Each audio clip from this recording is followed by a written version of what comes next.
الله الذي خلق هذا الكون كله، لا تظن أنه عاجز أن يدبر حياتك، لا والله. خليل الله إبراهيم لما كان يلقى في النار وهو في طريقه إلى النار يأتي إليه جبريل فيقول: ماذا تريد؟ جبريل أعظم الملائكة، فيقول: أما منك فلا، ما أبغى منك شيء، أنا أريد من الله. فما خذله الله عز وجل، وأصبحت النار بردا وسلاما على إبراهيم. هاجر لم تحفر زمزم، ما حفرتها لتنقذ ابنها، بل فجرها الله تحت قدمي ابنها بقدرته. وأم موسى تراها ما أنقذت رضيعها، الله الذي ألقى عليه محبة منه ليحميه. ويوسف ما نجا إلا لما أصابه الله برحمة منه. وأيوب ما شفته الأدوية، إنما ضربة برجله فتفجر الدواء بين قدميه. فيا من شككت بربك وبعدله ارتاح ارتاح، الله خلقك وسواك وعدلك في أي صورة ما شاء ركبك، وهو الذي ستعود إليه. لا يمكن أبدا أن يكون كل هذا الإبداع الذي تراه في الكون عبث، أبدا لا يمكن. لو كان عبث لما مات أحد، لكنها مرحلة ستمرها في رحلة روحك الخالدة، وهي مرحلة الدنيا، فأحسن العمل بها. لو أن الله يا أحبابي لا يريد لنا الخير لما رزقنا الأنبياء، ولما أنزل الكتب، ولما أعطانا الروح التي تخشع وتبكي وتفرح، بل أجمل لحظاتها يوم تبكي خاشعة بين يدي ربها. هذه لذة الروح التي أنت تشعر بها سواء كنت معاقا أو كنت أحسن إنسان على وجه الأرض. لذة الروح هذه لا تتغير، الجسد يتبدل لكن الروح ما تتغير. فلذلك اصبروا ولا تحزنوا على الدنيا. هذه الدنيا التي نعيشها حلالها حساب، وحرامها ماذا؟ حرامها عقاب. الصابرون لهم الثواب، الصابرون لهم الثواب. تذكر أقبح شعور يا إخواني هو شعور من يفقد كل شيء لأنه لا يستطيع أن يحصل عليه. هذا ليس عند الله، ليس عند الله. الله عز وجل سيعوضك. من ظلم سوف يأتي يوم يأخذ حقه فيه. من ذاق الفقر وصبر سينسى همومه بغمسة في الجنة.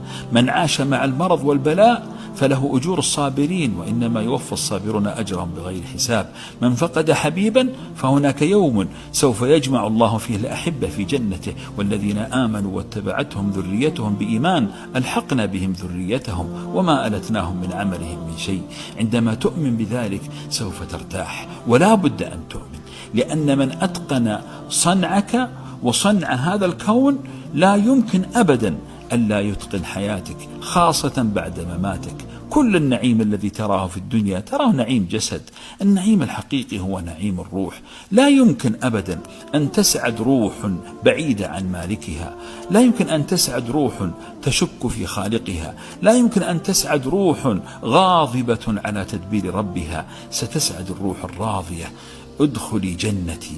الله يقول: يا أيتها النفس المطمئنة ارجعي إلى ربك راضية مرضية. هذه الروح التي تعلم أنها تتقلب بين عدل الله وفضل الله، فما نزل من بلاء فهو بعدل الله، وما نزل من خير فهو بفضل الله، فتجدها دائما راضية.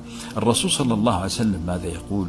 يقول: من كانت الآخرة همه جعل الله غناه في قلبه. جعل الله غناه في قلبه. أتعلم ما معنى أن يكون قلبك غنيا؟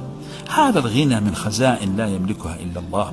السعادة يا إخواني ليست بضاعة نشتريها، لا لا لا لا، السعادة نعمة لا يملكها إلا الله. ولذلك كم من محروم مما يملكه البشر يعيش قمة السعادة، وكم من إنسان يملك كل وأجمل ما يملكه البشر ويعيش الكآبة. السعادة من الله. ولذلك الله عز وجل ماذا يقول لك؟ اسمع كلام الله، وهو يجبر خاطري وخاطرك وخاطر كل إنسان مكلوم على وجه الأرض.